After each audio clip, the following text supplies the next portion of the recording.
সাতক্ষীরার কলারোয়া উপজেলার ১১ নম্বর দেয়ারা ইউনিয়নের সানাপাড়ায় মালিকানা দাবি করে একটি গ্রামীণ সড়কের ইটের সোলিং তুলে ফেলার অভিযোগ উঠেছে।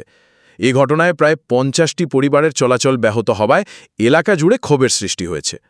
স্থানীয় সূত্রে জানা যায়, সানাপাড়ার প্রায় ১৫০ ফুট দীর্ঘ ওই ঘরোয়া সড়কটি দীর্ঘ ৩০ থেকে ৪০ বছর ধরে স্থানীয় বাসিন্দারা চলাচলের জন্য ব্যবহার করে আসছেন। সড়কটির ১২০ ফুট অংশ আগে থেকেই ইটের সোলিং করা থাকলেও অবশিষ্ট ৩০ ফুট ছিল কাঁচা। সামান্য বৃষ্টিতেই ওই অংশে কাদার সৃষ্টি হওয়ায় সাধারণ মানুষের চলাচলে চরম দুর্ভোগ পোহাতে হতো। এছাড়া পাশেই একটি মসজিদ থাকায় মুসল্লিদেরও নিয়মিত এই রাস্তা ব্যবহার করতে হয়।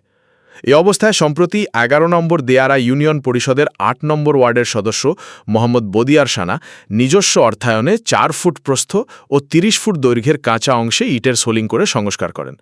অভিযোগ রয়েছে, শুক্রবার সকাল প্রায় ৮টার দিকে একই গ্রামের জিল্লু সানা, রোকন সানা ও আব্দুল আলিম সানার নেতৃত্বে প্রায় ৫০ জন সেখানে এসে জমিটির মালিকানা দাবি করে নবনির্মিত ইটের সোলিং তুলে ফেলেন। এতে স্থানীয় বাসিন্দাদের মধ্যে ক্ষোভ ও উদ্বেগের সৃষ্টি হয়েছে।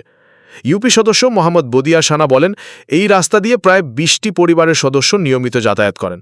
মসজিদে নামাজ আদায় সহ বিভিন্ন প্রয়োজনে সবাই এই পথ ব্যবহার করেন। যদি রাস্তার কোনো অংশ তাদের মালিকানাধীন জমির মধ্যে পড়ে থাকে, তাহলে আলোচনার মাধ্যমে অন্য পাশে সমপরিমাণ জমি দিয়ে বিষয়টির সমাধান করা যেতে পারে। অন্যদিকে অভিযুক্ত পক্ষের দাবি, আমাদের মালিকানাধীন জমির উপর ইটার সোলিং করা হয়েছে, তাই আমরা সেটি তুলে দিয়েছি। এ ঘটনায় স্থানীয়দের দাবি, দীর্ঘদিন ধরে ব্যবহৃত জনসাধারণের চলাচলের রাস্তা নিয়ে বিরোধের দ্রুত ও সুষ্ঠু সমাধানে সংশ্লিষ্ট প্রশাসনের হস্তক্ষেপ প্রয়োজন, যাতে সাধারণ মানুষের দুর্ভোগ দূর হয়। দিয়ারা ৮ নম্বর ওয়ার্ডের ইউপি সদস্য। এখন আমি আমার বাপদাদার বিটা বাড়ি, পুরাতন ৩৫ বিটা বাড়ির থেকে বেরোবার জন্য একটা পথ ছিল আমার ইসমাইলি সম্পদের পথ দিয়ে মাটির রাস্তা, মাটির পথ।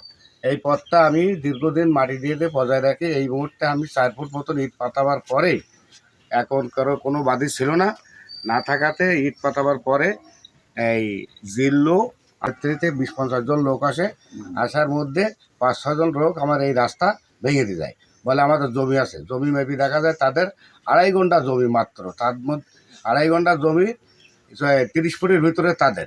এই ৩০ ফুটের রাস্তার বাদী তারা ২.৫ ঘন্টা জমির মধ্যে আমার মধ্যে পড়েছে। এই কারণে তারা রাস্তা ভেঙে চুরি চোরমার করতে গেছে। আনুমানিক ৫০ জনের মতন লোক আইছে।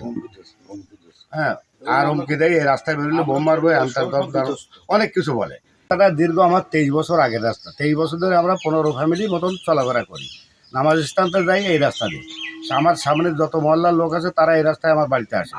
আসার পরে আমি একটা ইটের সোলিং করেছি ৪ ফুট মতন করার ১৫০ ফুটের মধ্যে আমার বাপের জমিতে আছে ১০০ ফুট, আর ৪০ ফুটের ভিতরে একজন কোরাই সম্পত্তি, তার জমি ২ থেকে ২.৫ ঘন্টা জমি পড়ে। সেই লোকজন ম্যানেজ করেছে, ৫০ থেকে ৫৫ জন লোক আসে আমার এই রাস্তা ভেঙে চুরি হয়ে গেছে। এর ধরুন আমি আইনি সহায়তা চাই।